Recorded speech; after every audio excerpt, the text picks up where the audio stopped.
러시아의 우크라이나 침공 이후 신흥재벌 올리가르흐도 뉴스에 자주 등장한다.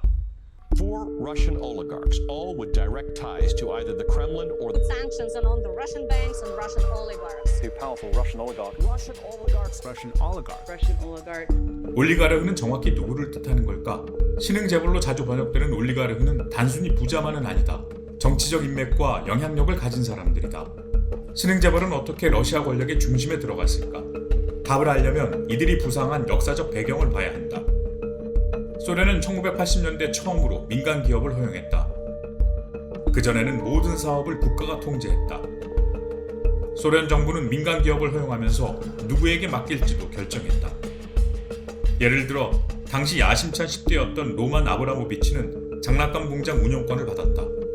1991년 소련이 해체된 후 러시아의 보리스 엘친 대통령은 시장 경제로의 빠른 전환을 원했다.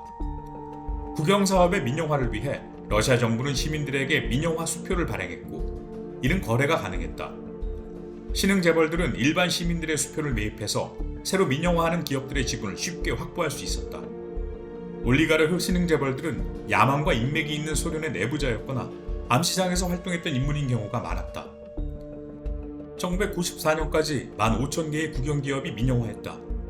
그리고 신흥재벌들은 빠르게 막대한 부를 축적했다. 1995년 러시아 정부는 예산난을 해결하기 위해 가장 부유한 신흥재벌들에게 수십억 달러의 대출을 요청했다. 그 대가로 정부는 그때까지도 민영화되지 않은 수익성 있는 사업의 지분을 재벌들에게 매각했다. 헐값에 사업을 확보한 신흥재벌들은 더 큰 재산을 모을 수 있었다.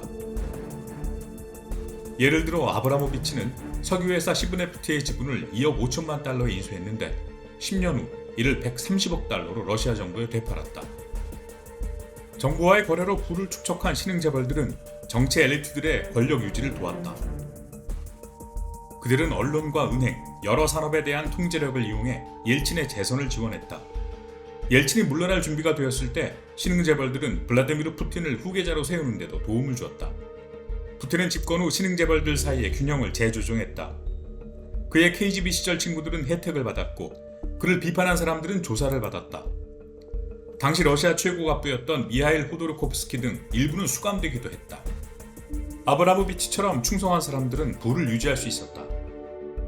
러시아의 우크라이나 침공에 대한 서방 국가들의 제재에 신흥재벌도 표적이 됐다. 서방 국가들은 이들의 해외 자산을 압류했다.